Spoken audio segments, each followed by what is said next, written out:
നമസ്കാരം. Raft of ഫുട്ബോളിലേക്ക് അവർക്കും സ്വാഗതം. 17 വയസ്സിൽ ഫുട്ബോൾ ലോകത്തെ ഞെട്ടിക്കുകയാണല്ലോ ലാമിൻ യമാൽ. ഇന്നലെ അവൻ 100ാമത്തെ മത്സരമാണ് ബാഴ്സലോണയ്ക്ക് വേണ്ടി കളിച്ചത്.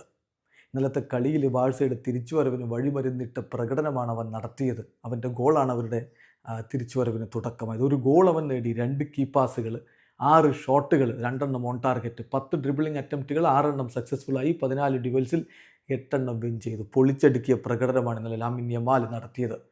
ഇന്നലത്തെ ആ ഗോളോടുകൂടി പുത്തൻ റെക്കോർഡ് ഇട്ടിരിക്കുന്നു. യുവേഫ ചാമ്പ്യൻസ് ലീഗിന്റെ സെമി ഫൈനലിൽ ഗോളടിക്കുന്ന ഏറ്റവും പ്രായം കുറഞ്ഞ താരമെന്ന റെക്കോർഡ് കിലിയൻ എംബാപ്പയിൽ നിന്ന് അവൻ സ്വന്തമാക്കിയിരിക്കുന്നു. 2017 കിലിയൻ ആ റെക്കോർഡ് ഇട്ടിരുന്നത്. അതിതാ തിരിച്ചു സ്വന്തം പേരിലേക്ക് മാറ്റിയിരിക്കുകയാണ് ലാമിൻ യമാൽ. 2017 കിലിയൻ ആ ഗോൾ അടിക്കുമ്പോൾ അവന് 18 വയസ്സും 140 ദിവസവുമായിരുന്നു പ്രായമെങ്കിൽ ഇതാ ലാമിൻ യമാൽ ഇന്നലെ 17 വയസ്സും 291 ദിവസവും പ്രായമുള്ളപ്പോൾ ഗോൾ അടിച്ചുകൊണ്ട് youngest player to score in a champions league semi final എന്ന റെക്കോർഡ് സ്വന്തമാക്കുന്നു. ലാമിൻ യമാൽ കിലിയൻ എംബാപ്പയുടെ റെക്കോർഡ് മറികടന്നിരിക്കുന്നു. ഇനി കാത്തിരിക്കുക ബാലൻഡിയോറിന് വേണ്ടിയിട്ട്. അങ്ങനെ ഈ ലാമിൻ യമാൽ ബാലൻഡിയോർ ഈ വർഷമല്ല, അടുത്ത വർഷമല്ല, അതിനടുത്ത വർഷം നേടിയാൽ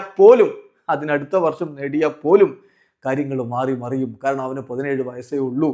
ഇപ്പോൾ ബാലൻഡിയോറിന്റെ ചരിത്രത്തിൽ ഏറ്റവും പ്രായം കുറഞ്ഞ Ballon d'Or winner, youngest player to win the Ballon d'Or, അത് സാക്ഷാൽ റൊണാൾഡോയുടെ പേരിലാണ്. റൊണാൾഡോ നെസാരിയോ R9 പേരിലാണ്.